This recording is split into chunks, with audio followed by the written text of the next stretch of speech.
लोग देख रहे हैं हमारी ट्रांसमिशन वर्ल्ड कप दुनिया के साथ और हम अभी कवर कर रहे हैं obviously the first semifinal of ICC world cup 2011 Sri Lanka taking on New Zealand.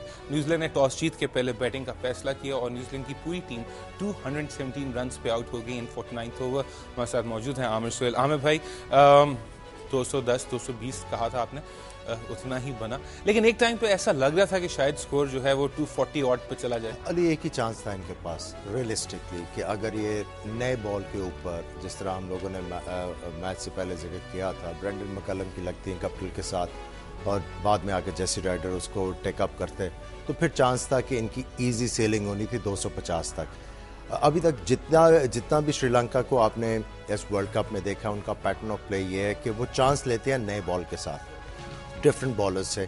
अगर उनको विकेटें मिल जाती हैं वेल एंड गुड, अगर नहीं मिलती तो फिर वो अब मलिंगा और अपने मेन स्ट्राइक बॉलर्स के साथ मिडल ओवर्स में गेम को काबू करते हैं। और मिडल ओवर्स में इनके खिलाफ स्कोर करना खासा मुश्किल है, स्पेशली इस तरह की पिचेस के ऊपर जहां पे आज मैच हुआ। फ्लैट विकेट हो तो उसके ऊपर मलिंगा को आप माइनस कर दें, बाकी बॉलर्स को आप टेक ऑन कर सकते हैं। लेकिन चूंकि ऊपर से स्टार्ट अच्छा नहीं मिला, उसके बाद ठीक है बीच में रेजिस्टेंस दिखाई, टेलर ने, स्टारिस ने स्कोर नहीं किया हुआ था आज, उन्होंने भी रन्स किए, लेकिन इन दी एंड जब इन्होंने जो टेलिंग कंट्रीब्यूशन होनी थी जिसकी वजह से 250 के करीब स्कोर होता, वो काफ़ी लेट हो गया हुआ था। गेंद रिवर्स स्विंग हो रहा था, टर्न भी होना शुरू हो गया, तो जब बॉलर्स के हक में सारी चीज़ें हो रही हों तो बैट्समैन का चांस जो है वो काफ़ी ज़्यादा कम हो जाता है। वेल आप लोग स्कोर कार्ड देख रहे हैं, obviously some good bowling performance, batsman getting the starts, लेकिन उसको बड़ा कन्वर्ट नहीं कर पाया भाई। दैट वाज अनदर प्रॉब्लम जो न्यूजीलैंड के टीम में रहा है। अभी तक सिर्फ जेसी राइडर रॉस टेलर ऐसे हैं जिन्होंने अपने स्टार्ट्स को कन्वर्ट किया, लेकिन इस मैच में वो भी ना कर पाए। 36 और 57 रन आमिर भाई दोनों ने बनाए, टेलर 36, 57 स्कॉट स्टारिस, और ये फोर्थ विकेट की पार्टनरशिप जो थी 77 रन की थी।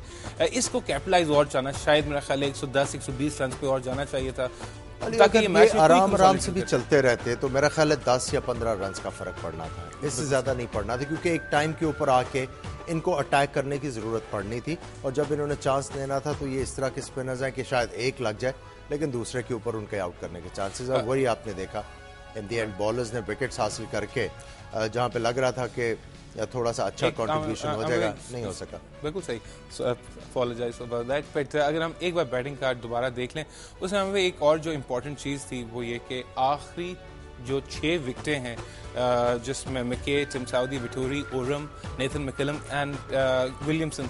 हमें भाई अब ये अच्छे खासे बैट्समैन भी हैं, नेथन मैकलम भी, जैकब ओरम भी, डैनियल विटोरी भी, विलियमसन भी, लेकिन जब 25 रन पे आपकी आखिरी 6 विकेटें गिरेंगी और आपके पास अभी भी एक ओवर बकाया है इनिंग्स में, तो दैट जस्ट टेल्स यू कि पैनिक बटन दब गया था। पैनिक बटन भी, और दूसरी चीज़ ये है कि चूंकि आपका स्कोर जो है वो रियलिस्टिकली फाइटिंग टोटल की तरफ नहीं जा रहा था, तो हर किसी ने आके चांस दिया, रन्स करने की कोशिश करने में उन सब ने विकेटें अपने को आई, उसकी वजह से ये आपको आखिरी जो 6 विकेटें इतनी जल्दी गिरती हुई नजर आई।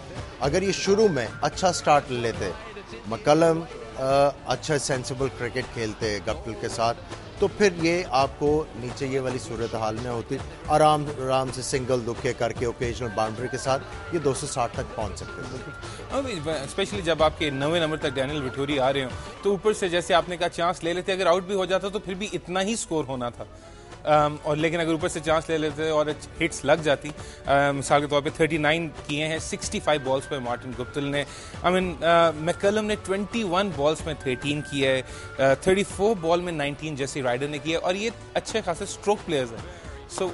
और अगर आप उनके एंजेलो मैथ्यूज़ के ओवर देखें तो आपको खासा पता चल जाएगा कि अगर उस टाइम के ऊपर ये अटैक करते तो इनके लिए चीजें काफी 27 रन दिए 6 ओवर्स में एंजेलो मैथ्यूज ने। बिल्कुल अच्छी बॉलिंग करके इस ट्रैक पे हम यही बात कर रहे थे कि यही शायद 2 बॉलर्स हैं जिनको आप टारगेट कर सकते थे, लेकिन वो नहीं। मलिंगा को आपने शुरू में आके अच्छा खेला, 1-2 अच्छे स्ट्रोक्स मारे, लेकिन जिसके ऊपर अटैक करने की जरूरत थी एंजेलो मैथ्यूज के ऊपर 27 रन दिए उन्होंने, 4 रन से कम उन्होंने पर ओवर दिए। तो ऐसा बॉलर जिसके खिलाफ आप एक्सपेक्ट कर रहे हैं कि अगर वो 5 ओवर करेंगे तो आप एटलीस्ट 40 रन के खिलाफ 40 उनके खिलाफ बनते, 40 एक दिलशान के खिलाफ बनते, सो आई थिंक आमिर भाई दे वुड हैव बीन 245। लेकिन जो आप ये बैटिंग कार्ड देख रहे हैं, सॉरी बॉलिंग कार्ड देख रहे हैं, एक बार दोबारा देखिए, 3 M's for Sri Lanka. Muralitharan 2 wickets, Mendis 3 wickets, Malinga 3 wickets. और आमिर भाई आई थिंक जिस टीम ने भी श्रीलंका के खिलाफ जीतना है इन सच कंडीशंस, उनको इन 3 M's का जो थ्रेट है उसको निगोशिएट करना है, और वो कर गए तो जबरदस्त। देखिए, हैविंग सेड दैट, अब इन्होंने सिर्फ 218 का टारगेट दिया है। अब इनको जो इन्होंने साउथ अफ्रीका के खिलाफ परफॉर्मेंस दी उससे ज़्यादा डबल मेहनत करके इनको जीतना पड़ेगा, और आज उनकी लक को उससे भी ज़्यादा फेवर करना पड़ेगा।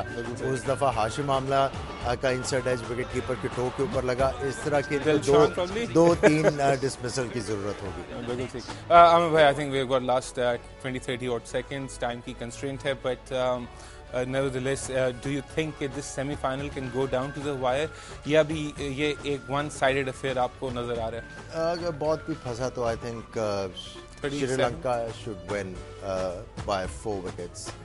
बहुत ज़्यादा फंस गया था। बिल्कुल ठीक। आमिर भाई, एनी थ्रेट किसी स्पिनर की तरफ से? अब गॉन वर द डेज के हम देखते थे वसीम या वकार या likes of other team, Shane Warne coming in 5 for 25 किया और एकदम टीम्स को ऐसा लगा कि वो मुश्किल में पड़ गई। आज विटोरी को आउट करने पड़ेंगे, इसी तरह की परफॉर्मेंस देनी होगी। आमिर भाई, thank you so much for being with us. आप तमाम लोगों का भी शुक्रिया। याद रहे कि tomorrow is the big semifinal, और हमने पूरा टूर्नामेंट कवर किया है वर्ल्ड कप का। We have talked a lot about, और दुआ करेंगे कि किसी एक दिन हम अपनी सारी पुरानी हाइलाइट्स जो हैं वो शो करें पिक करके, और आपको बताएं कि where this transmission has led to. But we are gonna be talking about Pakistan against India in India. Till then, it's good bye.